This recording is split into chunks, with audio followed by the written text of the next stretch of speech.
experiences, people will always construct norms in this regard. The problem we identify on our side of the house is that the norms that currently exist and the pressures that exist on women overwhelmingly push them into having children and push them into a decision that ultimately ends up hurting them and ultimately ends up resulting in a deeply sexist world. On our side of the house, we see our job as to provide women with all the messaging that we can to try to balance out that scale, to attempt to provide multiple counteracting messages around a woman, because we think in a world in which there are multiple competing messages working on you, you have the best ability and freedom to determine between them, to decide which ones of those are more convincing, and to ultimately make a decision that has an impression of looking more free, and we think it's a decision that ultimately ends up helping women. Firstly, in terms of the model, we don't intend for the policies we introduce to have an enormously practically coercive element to them, like directly, monetarily penalising women who do have children, but rather we envision something much more along the lines of social messaging or encouragement. That means that feminist organisations as well as governments, we would encourage to steer women away from having children as much as they can in the messaging that they put out. We would encourage people like doctors to emphasise the harms and the dangers of having children, rather than, as they do in many countries, actively encourage women to walk towards childbirth. On the side of the house, we think that kind of messaging can be really, really powerful. There currently exists a strong set of incentives in the form of things like child benefit that are almost universal to have children. Would you remove these incentives? Yes, we would actually. To the extent that there are already coercive, monetary elements that say that women are only going to be able to get by if they do have children, that women are going to be actively pushed into having children by virtue of these things, we would remove them. We think a world in which there are more narratives and less of those directly coercive things is one in which women are more free. 2 points I'm going to bring in. Firstly, I'm going to describe what the currently existing norms are that pressure women to have children, why they're overwhelmingly in favour of having children, and why we see that it's important to have a counteracting narrative to that. Well, secondly, looking more practically at what the effects of having children are on women, why they're often extremely harmful to them, and why we think we make the world a better place for women when we encourage them away from that decision. Firstly, let's talk about the norms that exist to have children. We think they exist in 3 main areas. Firstly, we think there is a gendered expectation that exists on women that claims that somehow because of their biology or somehow because of their association with children has existed throughout history, that women cannot be complete, they cannot be whole, they cannot stand as equals in face of their mothers or in face of other people around them until they have given birth to children, that somehow the process of childbirth must transform you into a complete human being, and we think that's an incredibly problematic process for people to experience. We think there are a number of different things you can invest yourself into in your life which can give you an incredible amount of meaning and an incredible amount of purpose. But the unusual focus that society places on children, particularly for women to proceed with childbirth and have them, is something that we think is particularly harmful.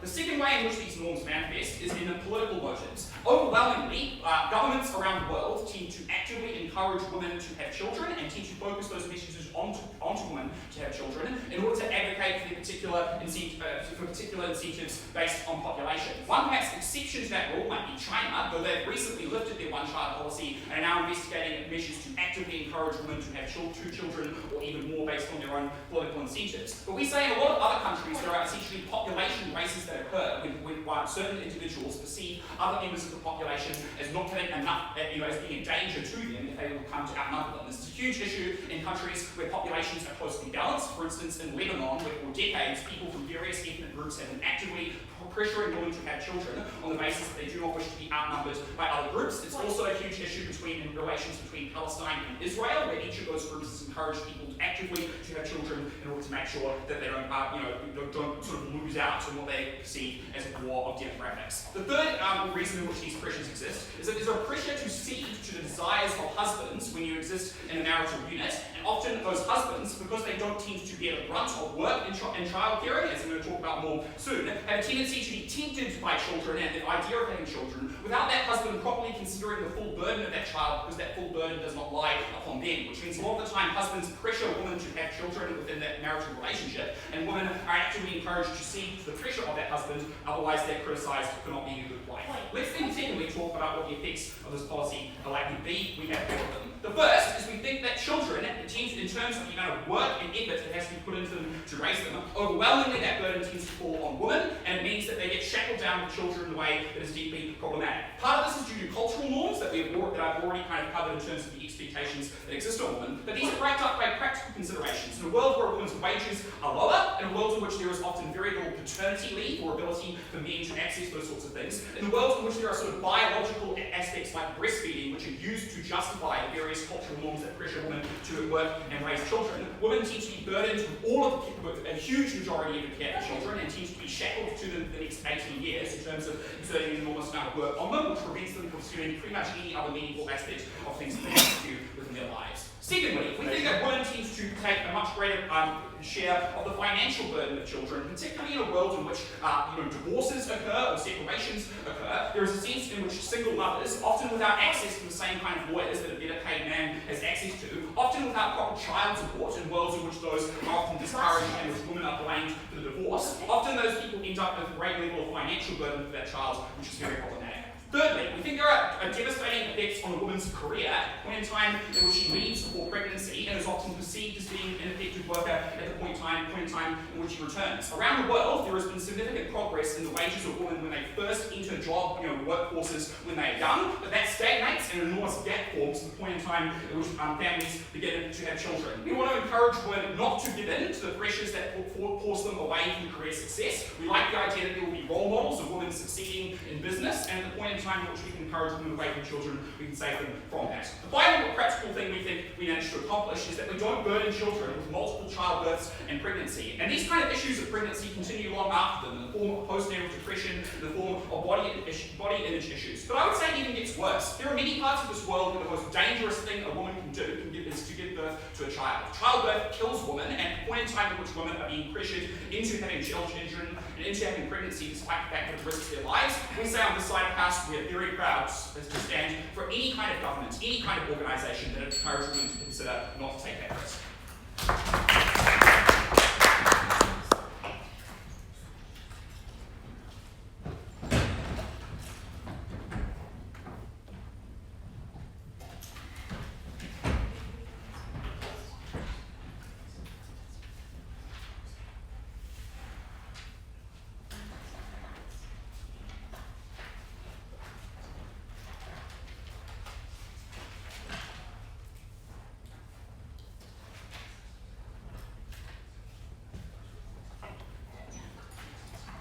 Okay, thank you to the Prime Minister. We call on the Leader of the Opposition to introduce the clash.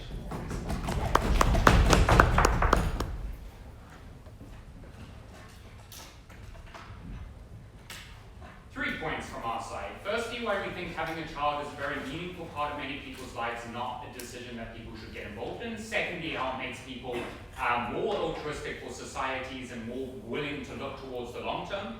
Second point, we're going to say that we think sharp drop-offs in population are a bad thing that should be actively guarded against. Thirdly, we're going to talk about how true empowerment of women doesn't come from making them conform to look like men, but rather to respect the biological differences of having a child and what that entails, so we get more support for that. First point of context. One, it's not exactly clear what the problem is that they're pointing to that isn't going away. So with development, we have seen empirically around the world that population rates have decreased. Empirically, we see with all developing economies that the more developed they come, the fewer children they have. But we've seen, particularly in the developed world, that population rates are already falling below replacement rates. So we'll point you to Japan, which is already significantly below the 2.1 replacement rate. Britain and the rest of Europe have some countries already below that rate, but most are tending towards it. I think you're on our side. But furthermore, I haven't gotten into anything meaty yet. So ultimately, what is this policy about? One, we think it's noteworthy that they take the hard line in terms of biting the notion of support and removing it. But one, we will note that that is a massive harm to the women that are already out there. So when they say there are many women who currently don't have support from their husbands and don't have financial backing, the point at which the state no longer supports those people, those who are still going to have children are significantly screwed over. But furthermore, we will say it's unlikely that everyone stops having children, particularly the most marginalized are likely to still continue. So if they are hugely pressured to have children, we think it's important that the state is there to support them and they remove this. Finally, it's worth noting that we think who this is actively discouraging is the marginal woman. So there already is an increasing trend of women not having children. What this is actively switching is people who would have had children who you now pull to the other side with that. Okay, a couple of direct pieces of responsiveness, the rest will be integrated. One, he says there's significant norms to have children. My first catch is that I'm unclear why we have to be supportive of these norms, and why actively discouraging people having children is necessary to combat them. So he points to Israel and Lebanon actively encouraging people to race against each other, assuming we have the political capital to actively discourage people from having children, and then we'd rather implement that capital in having a neutral approach from government of not actively encouraging people. But furthermore, we would say that many of the norms around a birth crash woman can be accommodated. Sure, we think if the feminist movement is not nice, we can still advocate against women being pressured into having children without actively pressuring them into not having children. That doesn't seem in line with this policy. But furthermore, we would say that a lot of this case shots this at the point at which he says, look, there's a huge economic cost. Birth is a huge cost in terms of a huge potential cost to these women. And he says that there are many pressures on women and lack of support for them. We would say those are significant coercive factors in the other direction. Why is this different? Well, we would say a state-led propaganda campaign doesn't infringe upon those norms. At the moment, we have norms for and against. You are actively seeking to move against that choice in a very proactive way that we think is damaging. With that, let's move on to the first point of positive matter. The rest will be integrated. No, thank you. Firstly, we would say that having a choice about a child is often a very meaningful choice for people to have, and one that we should respect as the state. Why is this the case? Well, we would say empirically that a vast number of mothers around the world report that having children was the single most important and fulfilling choice within their lives. They say that they get a huge amount of pleasure from it, and they are willing and glad to have overcome the pain of birth in order to get that recompense. We would say there's a huge individual benefit there that we think is hugely great to these people. They say, well, there's norms for and against. We would say that, as I've already highlighted, what they actively do is lead a state-led propaganda campaign that aims to make people override their own intuitions on this matter in order to change it. Second part here is that we would say that having children often makes people better for society. For one, it makes you more long-termist. We think you're far more likely to care about the long term and the environment at the point at which you know that your child is going to live through it. We also think you're far more likely to care about your society and your community at large, because you know that your children are ultimately going to have to grow up in that society and live alongside with them. So we think it makes you more long-termist, but also more pro-building that active community. At the point at which you care for your child, it extends that empathy to creating a stable society that we think is particularly altruistic in a beneficial way. No, thank you. Second point, why we think there's a serious problem with drop-offs in population. Look, the developed world is currently already below the replacement rate, as I highlighted in my intro. What happens now when you actively discourage people is you get sharp drop-offs in population. So Japan is at the moment trying to actively encourage people. If they reverse that policy, where you already have a decreasing trend in the number of birth rates, what you get is a sudden decline in population. What's the harms in this? Well, it means that you've now got a small working population having to support a vast overage population. You have huge fiscal problems that occur in terms of deficit, and you also don't have a capacity to provide for those elders within society at the point at which your workforce doesn't match those who are older than you. Whether you would say is perhaps you can just let in immigrants, we'd say historically this hasn't worked, but particularly when this is a global phenomenon, you don't have enough people to let in. But we'd say the ultimate response is you still have the hostile forces against letting in foreigners. It means that these countries, even when they have decreasing populations, face that drop-off and face those fiscal deficits and ultimately crash. We'd say often when the harm becomes so great, it's already too late. You have that massively skewed workforce. Sure, I'll take closing. The norm that encourages women to have children also forces them into marriages where they are subjugated. Are you more or less able to leave a partner when you also have a child with him? Well, look, I think you're more able to leave that partner when you have active state support that can help you independently of that partner. Secondly, look, all of these things we can still advocate against manipulative partners. You don't have to actively not have that child. Well, wherefore is actively encouraging that support for children and independence of women that you tend to get more. But that brings me nicely onto the next point.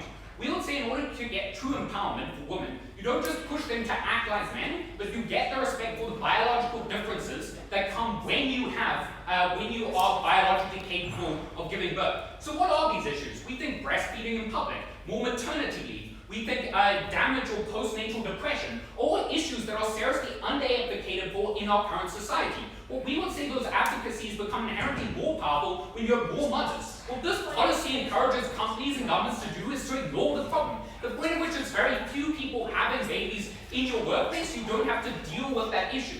Why is this damaging? Because we would say that often the most marginalized and most vulnerable women are those who don't have that advocacy, who don't have that protection, conversation. So it's particularly good for powerful and influential women who are most likely to be persuaded by his narrative to have empathy for those issues and be willing to advocate for them as well. In that way, we get more attention for them, more empathy for them, more community discourse around them that we think ultimately leads to policy shift and companies changing their internal policies. For these reasons, we get more empowerment and more support. We are very proud to oppose this motion.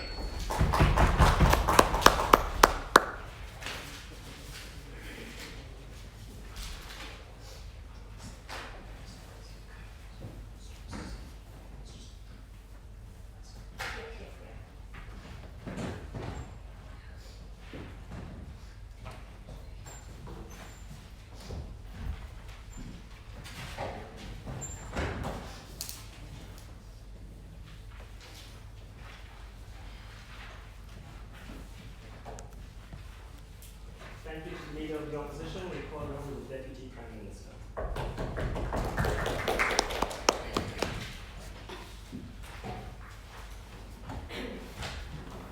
The problem with OO's case is that they missed the entire first piece of context that Pat gave you, which was to say that if you stand on OO, you support the status quo, that right?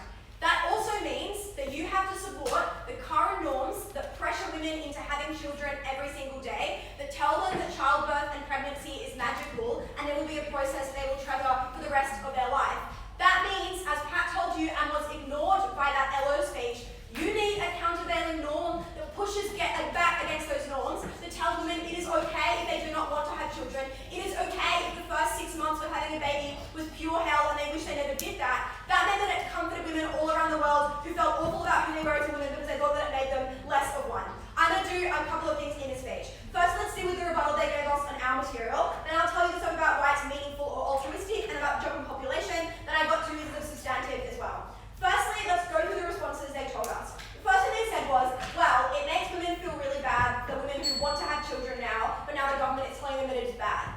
Obviously that is untrue for the reason that a lot of women consciously want to have children and enjoy the process of motherhood. The problem here is that too many women are pushed into it. A lot of women grow up knowing they will really enjoy motherhood and enjoy having a baby or going through pregnancy, but now it means that when this norm is pursued, they are much more likely to question their motives and wonder if it is a result of the patriarchy or their own values or wants, and that means they are much more likely to make a better and more informed decision.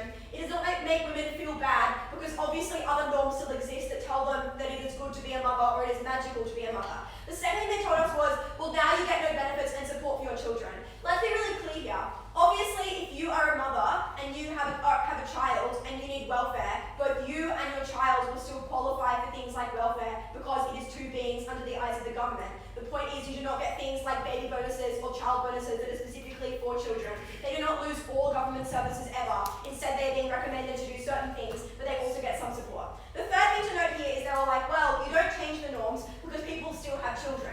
That is the point. We do not want children to actually stop. We want women to question the reasons and the motives in which they have to actually have children, and we want them to feel empowered in that. The fourth thing was, well, no thank you. They were like, well, why can't the government be neutral and just not care whether or not women have children? This obviously ignores all the material that Pat gave you, which I told you in my introduction, which is to say that other pressures already exist, which means that you need to have a countervailing force by a government that people support. They ignored a lot of Pat's material about how the load of motherhood always falls on a female in a relationship, about how it hurts their career and it means there are no longer female role models in high industries, about how it hurts marriage and how it hurts happiness, about how pregnancy and childbirth is really traumatic and changes your psyche and body forever, and how it affects women's finances. So to win, they have to respond to both my speech and Pat's speech in their next speech. Now let's talk about their material.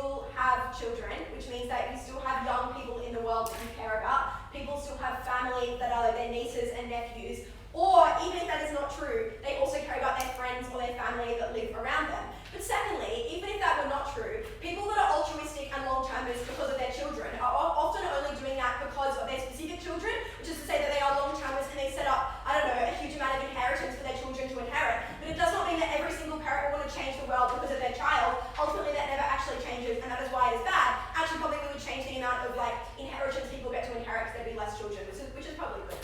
Then they were like, well, there'd be a huge drop in population, which is really bad, because there'd be young people that could not support all the old people. Obviously, that is a change that we are willing to support. No, thank you. We will just include better benefits for the elderly because it is a changing demographic that we have to adjust to with welfare, which we're very happy to do. Then they were like, question? No, thank you. Sorry, let's move on to my material. The first thing I'm going to talk about is why it is ultimately wrong to bring children into the world, and often why children are particularly awful. Firstly, coincidentally, I think it is very interesting that we live in a particularly fucking awful world, which means that bringing a child into it is bad, and therefore women should not necessarily feel inclined to do it if the children will not always be prosperous. Why is that? Point of information. Yeah, sure. Is this not entirely in tension with your claim that you still respect the rights of women to have children? It's not a morally poor choice. No, because we're saying women can continue to have children. The point is, if it decreases by a quarter, then that is better for the world because the problem is overpopulation. It is not intention. We are saying some women deeply do not enjoy childhood or motherhood, and therefore they should be not forced into it. Please listen next time.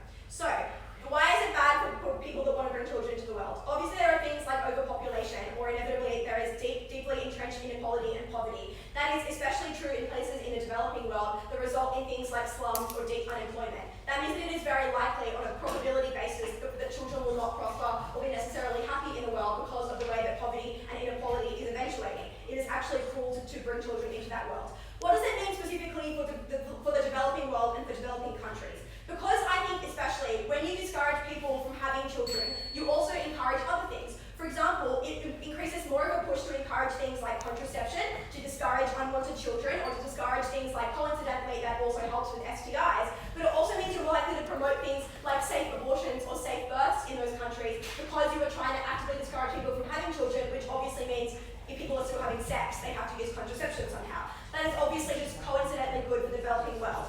The other thing, obviously, as to why it is cool to bring a child into the world is climate change is happening, and that means that even though children may not be alive at the point at which the world actually explodes, they still bear the brunt of that and they have to experience natural disaster after natural disaster.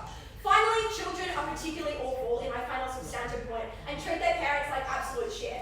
Why do women often bear the brunt of that? Two reasons. The first is often women and mothers are viewed as the emotional parent in a heterosexual relationship, which means that they are the ones who try to reach out to their teenage child and talk to them about their emotions, which means they face the most outbursts and backlash and feel as though they are not wanted after raising their child for 18 years. The second reason is because as a result of the pay gap and expectations, they are mostly the ones who live at home with their children or look after their children the most, which means that they bear the brunt of emotional abuse that their children throw at them during their teenager or young adult phase. So, for the reasons that it is awful for a lot of women to have to enter into childhood, but it still encourages women who actually want to be mothers and actually want to have children, we are so proud to propose this motion.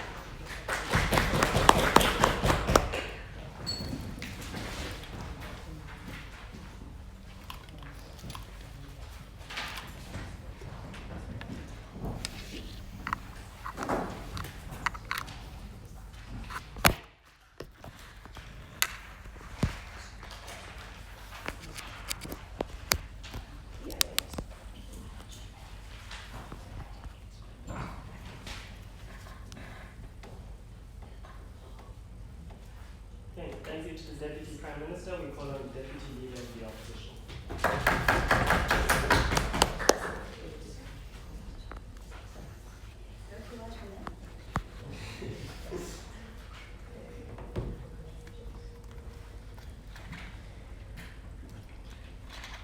I think the problem with the opening government case is that they put pressure on women to move away from the patriarchal symptom without addressing the causes of patriarchy.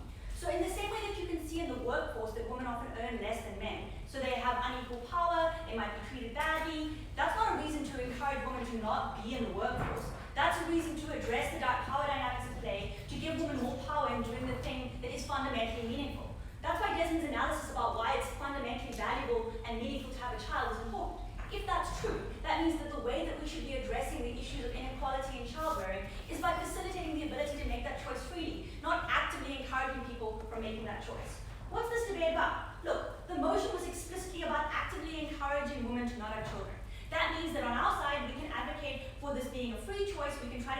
women make the choice that is most meaningful for them. We can try to unpick ways in which there are undue pressures on women to have children where that isn't what they want, but they have to say, don't have children, it's a bad idea. And I could do more on this, but I assume that CAs know what motions they say. Okay, so what that means is that the narratives that we on the comparative are allowed to push, given they have political capital to transform the narratives that exist in society, we can have the political capital to push other narratives that aren't putting pressure on women to make a different decision. Why does this matter? Critically, the mechanism that they point to is directing pressure to women when the problem that they identify is patriarchal pressures put on women. What's the net effect of this?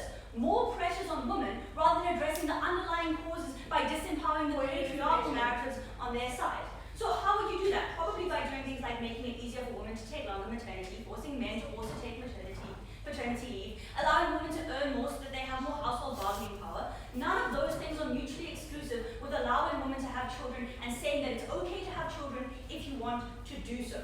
Okay, then a second thing about the problem that they've identified is that they've asserted that there's this huge pressure to have children. We don't actually think that's true empirically if you look at the world in which we exist, where we do see declining birth rates and more women choosing to not have children. So we think that for the people who are choosing to have children, especially in the developed world, it's most likely a choice that those women find to be valuable. In the developed countries that we talk about, often the incentives to have children are so great that this kind of narrative pressure or like changing government support isn't going to make a difference. Why? Because in a lot of developing countries, they already don't get very much government support. And the reason they have children is so that they have someone to support them in old age, because they don't have state security in that way. So that benefit doesn't change on their side. There's still that financial incentive. So what happens with these kinds of narratives? These kind of narratives, especially when pushed onto poor people, say you're a bad person, you're living an unfulfilling life, and you're going to get less state support as a result. The consequence is incredibly harmful for those people. Critically, what we say is important to understand is that when they're advocating for more pressure, but they haven't changed how empowered women are, which none of their analysis says that they will, given that there will still be patriarchal dynamics, you just want to have a child in that dynamic, you still see women being treated really badly because now it becomes in the patriarch's interest to pressure women to not have children. We've seen how that played out in China. How does it play out? Forced abortions because the child is now a burden or a cost. It's pressurizing the woman to make sure if they do have one child that it's a boy, so a more abandonment of female child. When you instrumentalize women with an external pressure, which is exactly what their policy is, that doesn't improve the position of women. It just means women get used in different ways. We think those ways are still going to be harmful on their side.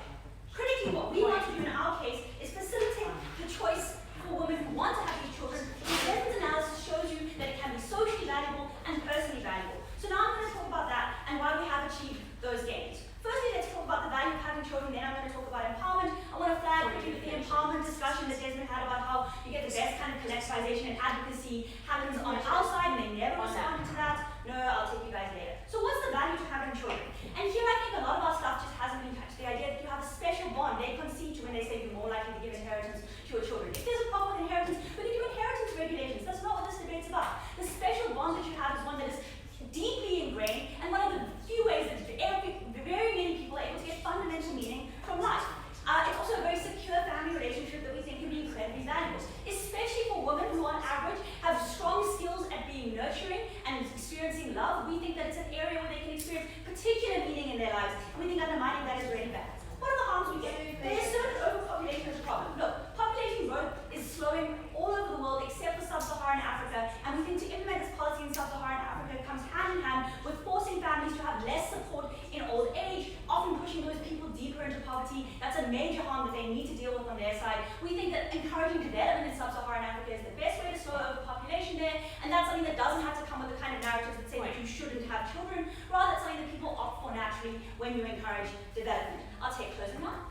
People are less likely to care about the hardships of motherhood when it is seen as something ultimately enjoyable. How do we get the political capital to improve motherhood without publicising its pitfalls? Great. When you have more mothers going through motherhood, there's far more publicity because it's more visible, because it's more likely that people talk about it, and explicitly for the mechanism that Desmond talks about, where he says the woman with more political capital, who experience the least pressures in having motherhood and often do it most freely, are the ones who are most likely to be able to pioneer this advocacy by writing articles, by demanding and funding NGOs that fund postnatal depression awareness. All of those changes happen better on our side.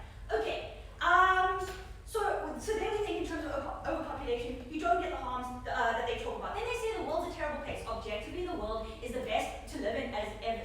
that it's ever been. Inequality is going down, poverty is going down, there's less conflict in the world. You might find it bad because of your Twitter bubbles, but that's not the reality of the world we're actually in. That was a bad argument. We also spoke about specifically why the steep drop-off in the ability to raise funds to fund a welfare state and support people in their old age is incredibly harmful and results in tensions and the inability for people to live good lives. Their response is, we'll increase welfare spending. That's the point. You can't, because you have fewer people in your state who are working and earning money and producing, and that means you have a smaller tax base, less money to fund people who are elderly and desperately in need of support, and less money to redistribute to the poorest. All of those are major harms in terms of the society that you create, and it's real problems that we're struggling with at the moment.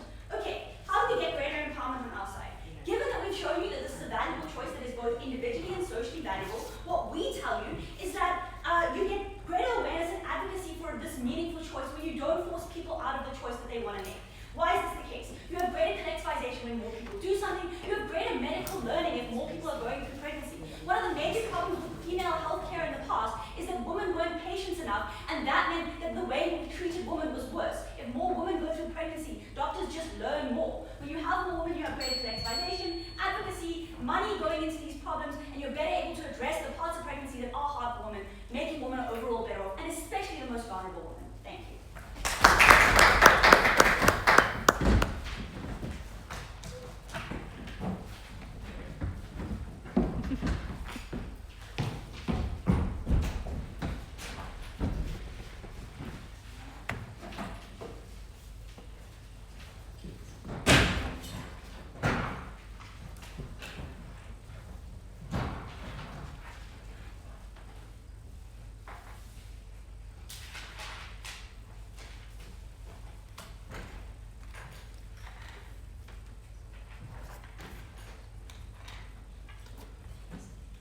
Okay, thank you to the Deputy Leader of the Opposition for the Member of Government. The opening half of this debate goes thus. Opening opposition says, there are some benefits to having kids, perhaps you feel fulfilled. Opening government says, there are some harms, perhaps you feel burdened. What we're going to tell you at closing government is that you can have both. And the way to achieve the kinds of fulfillment from people who have kids is to destigmatize the discussion around all of those harms, to provide women the resources and the social space to discuss things like postnatal depression, not feeling like you love your kid, feeling like you want an escape from it. And the only way to grant that space is by a policy that initially actively disincentivizes it and discusses all of the harms that result from it. So, for the women who still choose to have kids, they get the benefits for opening opposition, but only at closing government do they also enjoy the freedoms that opening government wanted. 2 points in extension, rebuttal will be integrated. The first is why this helps women who still have kids, and the second is why this policy would be effective, providing you the mechanisms that were lacking from the opening government case. So, the first thing to note under this first point of extension is obviously many women still have children for the reasons that opening opposition provides. So, many norms that coerce you into that, so that will still exist. How does this policy help? That is in 3 ways. The first and very simply is that it encourages women to just have less kids, so you do not need total effectiveness for this to happen, and that you feel empowered to understand the harms that come from your first child, and feel like you don't need to create things like a family structure or give them a brother or sister to play with as a result of this policy. But secondly, and perhaps more importantly, this reshifts the ways that children are raised, and that's in a number of very crucial ways. The first is that you encourage, having children encourages you to also take on an obligation to look after them. And those are narratives that are intimately intertwined and not extricable as opening opposition would have you believe, because the belief that you should have children is, or the gender expectations mean you then to look after it, and a deconstruction of the norm that you should have children also follows the deconstruction of the second. But secondly, the idea that women should not have kids means that those who then choose to require some level of male buy-in that doesn't exist currently, because the expectation is that currently women who have kids want it of their own, and the norm from the state that says that is not something you should want, you should not have kids, that should be discouraged, means that partners who then choose to require support from that other partner initially, because they would have to because they have to be talked around from all of this state messaging. Thirdly, it encourages more discussion around children initially. And this is somewhat similar to that previous reason, right? But if you think about it, there is currently very limited discussion around how that child will be raised or how that life will function, because it is accepted as a norm that women will have children. The way to counter that is to challenge that norm at its inception, and to say that it is not necessary for that woman to have it, which means that when you are discussing that child, all of this state advertising says things like, hey, it is true true I will be able to work much less. It is true I will suffer lots of, mental problems. It is true I will feel lonely in many instances. And the only way to counter that is to give a discussion beforehand in order to change it. Fourthly, there is currently a focus on the baby rather than the mother, because when people come and talk to women after they've had kids, they never ask things like, are you sleeping all right? Are you not doing okay? And they focus on the baby itself. This recenters a discussion based on this advertising, saying things like, are you feeling like you're settling back in? And discussing those things. What are the benefits of that? That's what I tell you in my introduction, that this brings you the harm. That this removes the harms of childbirth that opening government gives you, even if this policy is not effective in the way they describe, and you get the benefits that opening opposition gives you. The second, or possibly third reason why this helps women to our kids, that it allows recognition and support of those problems. That is the narrative currently that's attached to motherhood, is that it should be completely celebrated and is beautiful and life-fulfilling and all of those harms. We think that there are incredible problems that I've described. Things like postnatal depression, things like needing trauma therapy after childbirth, things like feeling like you don't love your kid all the time, that they are a shit some of the time, and that is okay for women to feel, but the narrative as it is currently that motherhood is beautiful silences women when discussing those harms. This addresses it, because now you're finally discussed and given a space to do it, and it carves out a norm of acceptability through this government policy that cannot exist otherwise, and a recognition about how unfair upon women this is. What does opening opposition kind of say to this? They give you two things. The first is, well, we'll just do the perfect balance of policy, and our messaging will be, you should just make free choices. I think that doesn't make much sense, and it's somewhat intuitive, because when you think about it, that just doesn't exist. Advertising against things like binge drinking, labels on bottles don't say, there are some benefits to alcohol, there are some harms. Maybe you should drink this, it might make you worse, but you'll have a better night. All of it has to say that this will make you more likely to die in a car crash. This will destroy your brain, and those are the only effective forms of changing it. But secondly, you cannot create mutual pressure, because fundamentally pressure changes one way or the other, and the belief that you should have a free choice is informed by existing social narratives about how that free choice should be exercised, which is the reason you need to counter that, and their attempt does not stand up. Secondly, they say, well, now you just have more mothers, and more mothers means there's more discussion and more power to try and improve mothership. I think the mechanism there of woman power doesn't work. We have had billions of mothers over time, and they have not been effective at changing the way things happen. And the reason is because it is too stigmatized to discuss the harms that you would want to change, for the reasons that I previously described. That you cannot talk sensibly to many people who are ashamed for doing so when you talk about why you are not enjoying that motherhood. The only way to carve out that space is via this policy. I'll take closing if they have one. Opening.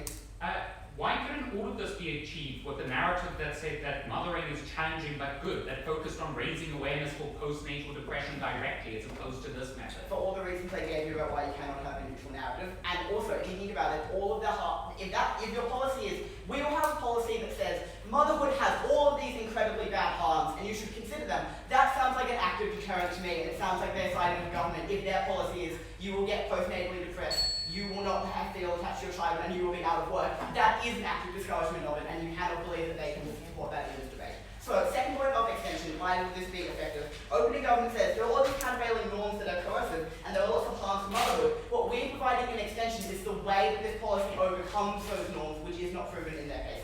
The first thing is that this destigmatizes the discussions of motherhood. So this is some of the analysis I've given you. That women have networks of women, and carving out a space in which they can discuss all the harms of that policy allow a social interaction from this not relying on the powers of the state, by making that a socially acceptable form of discussion. Women in discussing those who already have kids now feel acceptable to discuss those other harms. Secondly, you have a sticking point against existing social coercion. Being able to say to your boss who doesn't want you to have kids or a person in your family now gives you a point that the government is on your side in that discussion and gives you power against it. Thirdly, governments have very strong signalling mechanisms that it comes from sources of historically, high power, that they have respect for many people, that historically strong campaigns are built on that. But fourthly, this can come in the form of empowerment that opening opposition wanted, that saying you should be free in making those decisions, and that there are harms that you would face otherwise, and that, the reason you should not have kids is you would have all of this extra free time. This does not need to be one of shame for women. We are very proud to propose.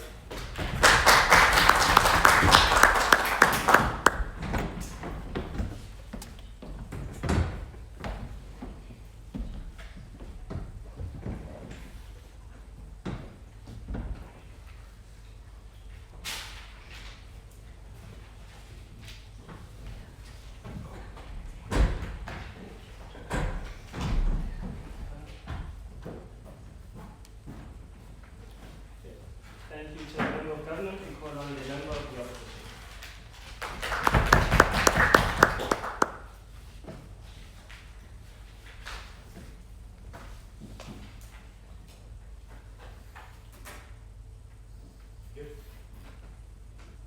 The feminist movement has a massive image problem. To that end, I don't think they should pursue a policy that alienates women, alienates men, and actually makes the women they represent poorer. 3 extensions from closing opposition. First, this makes women materially worse off. I appreciate opening opposition hand wave and flag argument. We're going to give you why that actually entrenches exactly the sorts of things closing government talk about. For example, women being bound to men. Second of all, talk about how women actually get less support from the feminist movement in directly engaging with the closing government extension. Third, how the feminist movement is destroyed in the eyes of men. Before that, though, I want to do a couple of extraneous bits of rebuttal. The rest is going to be integrated. A couple of weird claims coming out of closing government primarily. For example, the fact that there is a focus on the baby itself that currently ignores women's mental health. I just think this doesn't actually factually align with the way that pregnancy works, in the way that the feminist movement is currently gaining immense amounts of traction on issues like women's health. And the reason we're having this discussion is because we've all heard it, because it's something that's being directly frontlined by the feminist movement. The claim that people just ask about the kids is factually incorrect. Second of all, when we talk about individuals having fewer kids, I want to point out there is literally not one word of actual analysis, apart from the generic hand-waving of the Gov case as to why this is true. Specifically because they say, oh, women should not have children in the first place, not that those that should choose to have children should choose to have fewer on them. There is genuinely no mechanism provided. If anything, I think it means that women are less likely to listen to the feminist movement when they say you should perhaps have fewer children, or you should have smaller families, because they have alienated them in the first place. 3 extensions. First, materially worse off. Second, less support for women. Third, less support for men. Before that though, I want to ask, who actually listens to the feminist movement and who actually changes their behaviour as a result of this? The only analysis we get from Gov proving that this policy actually works is, no joke, from 6:15 onwards in the closing government extension. If you want to add to that in the whip, fine, I just don't think you should stand your ground. Why do the majority of poor women in particular not listen to this? 4 reasons. First, in the developing world, for instance, there is a very, very weak feminist movement that doesn't have a lot of traction in the eyes of many women. It's perceived as extreme. Second, there are very fiscal economic benefits to women to pursuing having children, like providing people in their old age, or like providing for them in the short term in terms of working in the short term. Third, we have cultural norms like filial piety, or those of large families, or those of religion that explicitly say, and many women believe, it is their role to raise children. Fourth, and by their own claim, sometimes it's men making the choice for women as to whether or not they have kids. So the likelihood of these men listening to the feminist movement is pretty low. What all of this means is that they concede this, do not change the way that many women think, because this isn't a message they'll interact with, it isn't a message that will resonate with them, it isn't a message that they will genuinely believe to be true. Consequences of that. 1. Women are materially worse off as a result of this policy. You strip women of child benefits and of postnatal support, you make them poorer for exercising a basic bodily choice to have children.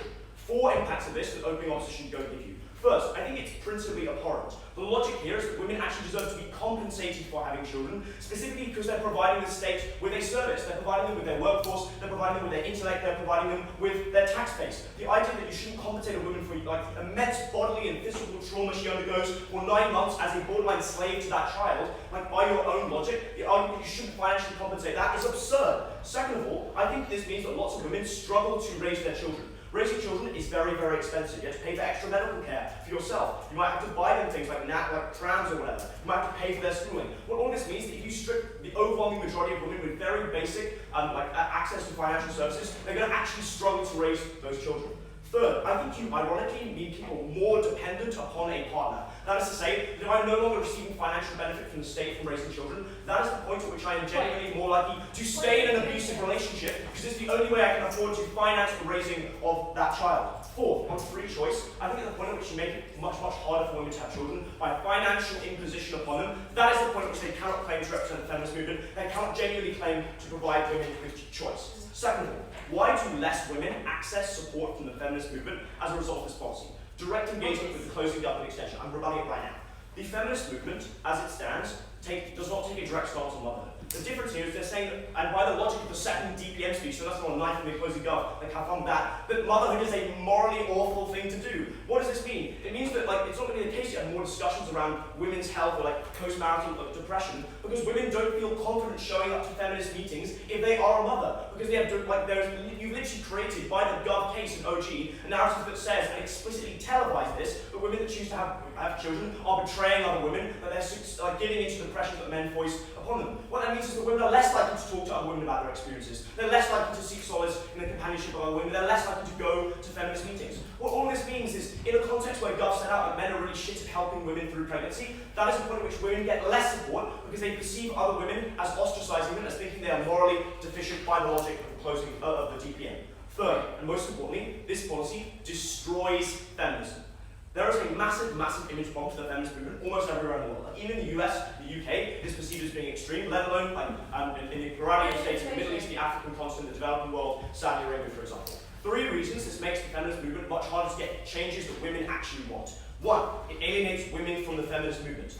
I've already given you in my second arguments about like why most women will be alienated. But I think specifically conservative women or religious women, women who genuinely believe in filial piety, i.e. billions of people on planet Earth, believe it is kind of their role to raise children. And like, yes, that might have been foisted on them by the patriarchy, but if someone genuinely believes that to be true, and the feminist movement says, we stand against that, that is the point at which women do not associate with feminism.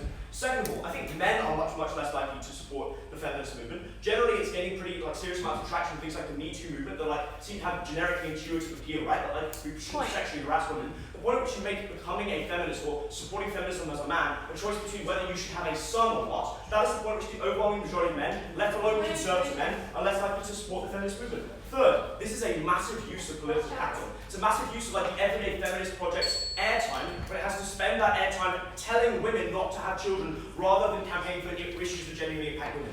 What are the issues that genuinely impact women that the feminist movement should actually be catering to? Things like the Me Too movement and sexual assault that I think both men and women can agree is more impactful and will actually improve the lives of a majority of women. Things like in Saudi Arabia, for example, the massive traction that's been made in the last 2 years with things like marital rape being criminalised, with things like women no longer being deemed property, with things like them being allowed to drive. This only happens when the feminist movement picks clear things that it cares about, and specifically, if the things that it cares about are actually important to women on the ground. Because if you don't have women showing up to your rallies because you said that they choose to have a kid, they're an evil human being, you cannot gain traction. That's the point at which the feminist movement is perceived as extreme, when men can say, look, even women do not support this movement. I think there are a host of more important things for women's rights than childbirth.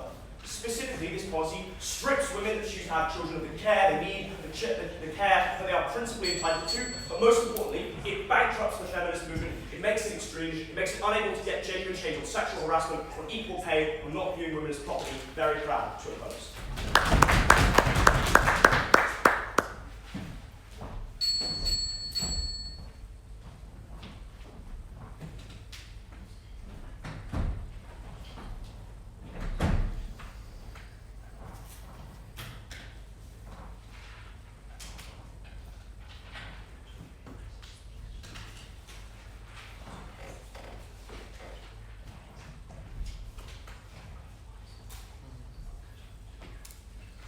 Thank you to the member of opposition. We call on the government whip to continue.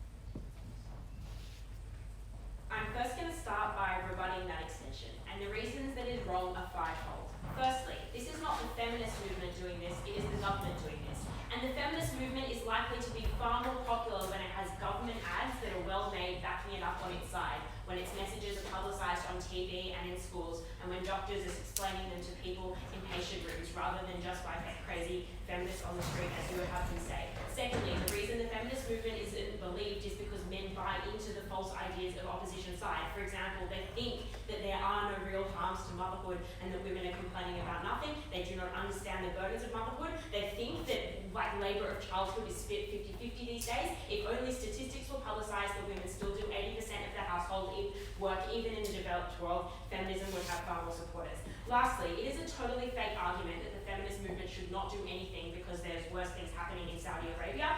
Fourthly, we think that feminists are, to the extent, are able to do this in a way without shame, and both of these sides' arguments are premised on the idea that this has to be done through the mechanism of shame, a mechanism that neither government above team supported, and they have refused to take us at their best.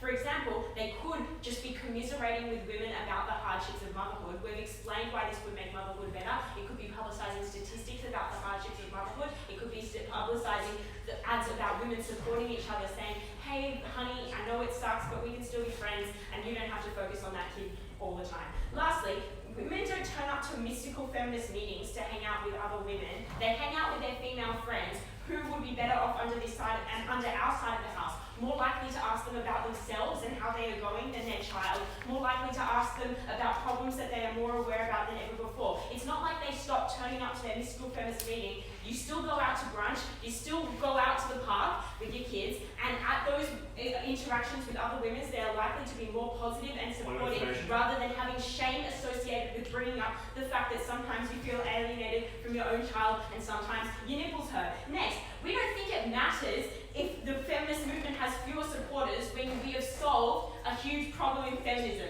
And if you believe other arguments from our side, which is that motherhood is bad and fewer people will have kids because we proved that the policy was effective, then bugger it.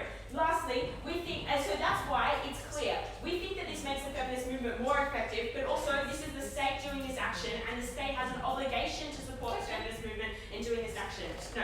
Secondly, why does this make motherhood better? And this is where side government gets to have their cake and eat it too. Because even if this policy is ineffective as they claim, we still, because women still have children, we prove why this norm makes it better. What have they given us to this? Firstly, they said, we would lose child support and you would lose the benefits of having a child like welfare, which we explicitly said you would not do because the two people still get welfare. So, but what we would remove is what they explicitly said was compensation for women's labour going into actual slavery for a year, was his words. That we think is a good thing to do, to take away the idea that, for example, that you could get a bonus, $1,000 for every kid that you have, because that is putting women's bodies into the labour of the state, which we think is wrong, coercive and sexist. So, how does it make motherhood better? Thomas gives you 5 main ways. And they give you a really vague response from OO. They're like, we will make motherhood better by being vaguely empowering or by maybe having more mothers. But we think that it is much easier to do that when you can discuss these problems and when you see the clear risks of motherhood.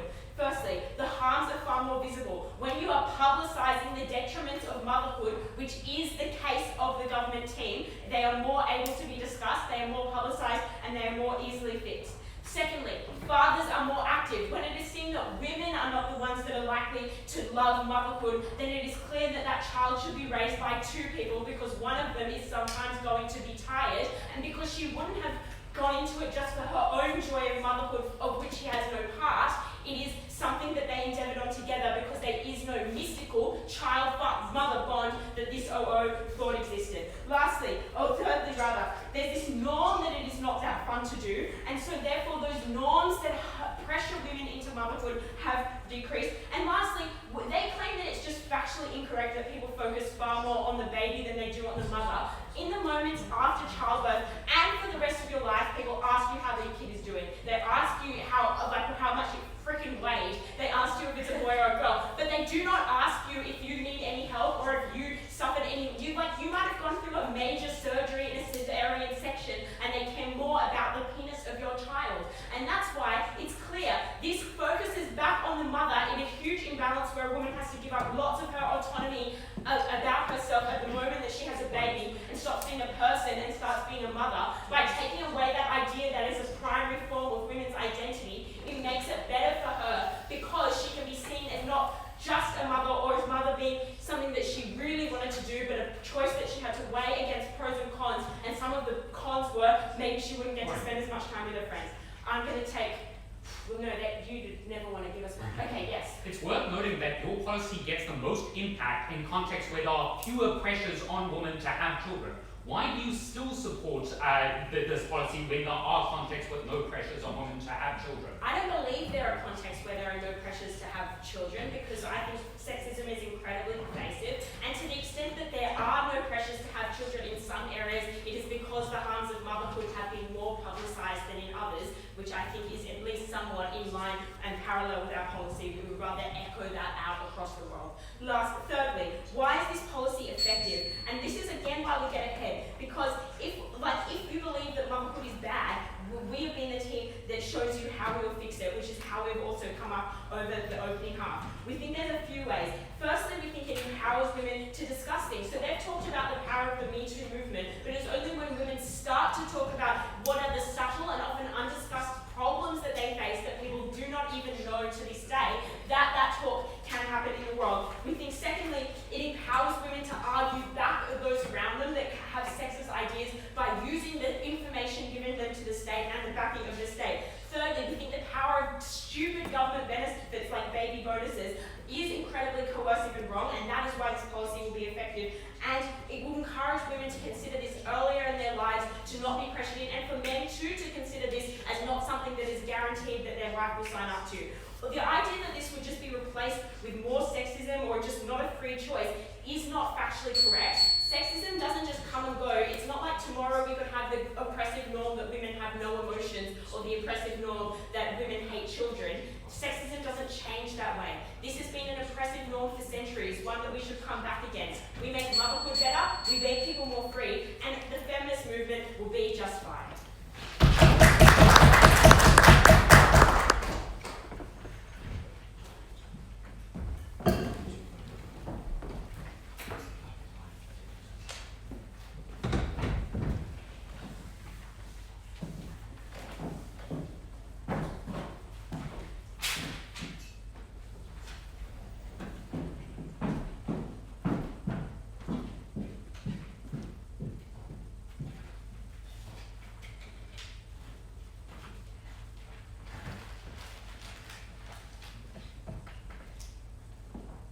Thank you to government work, we call it on the opposition work.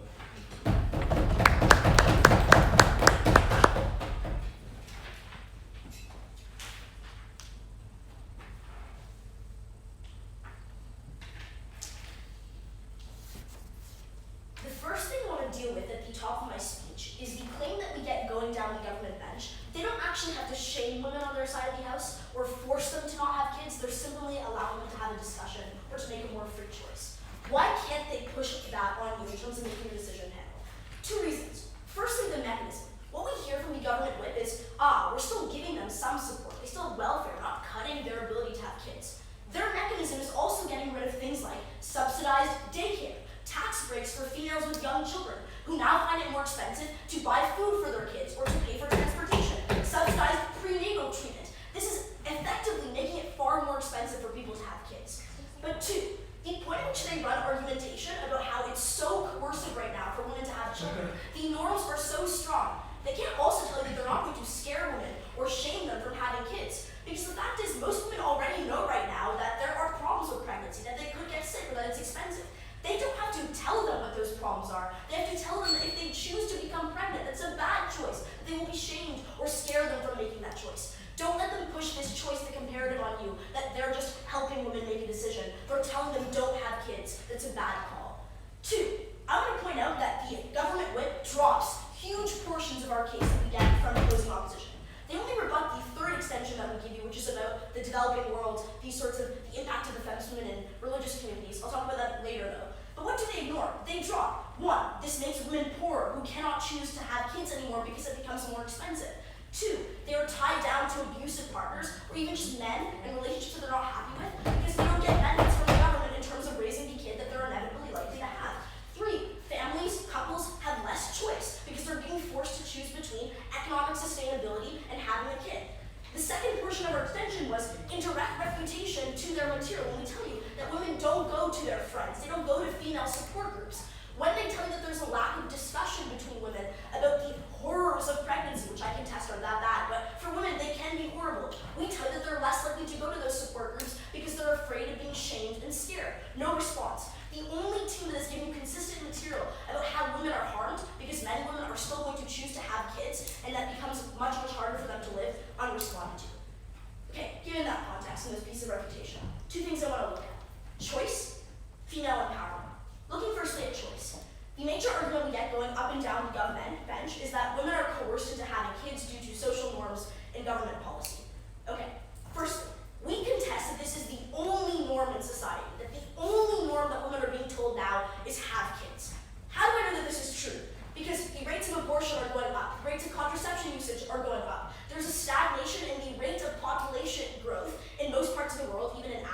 coercive, but many of them do it. The fact that many people are born into not desirable situations and they have to get out of them is coercive.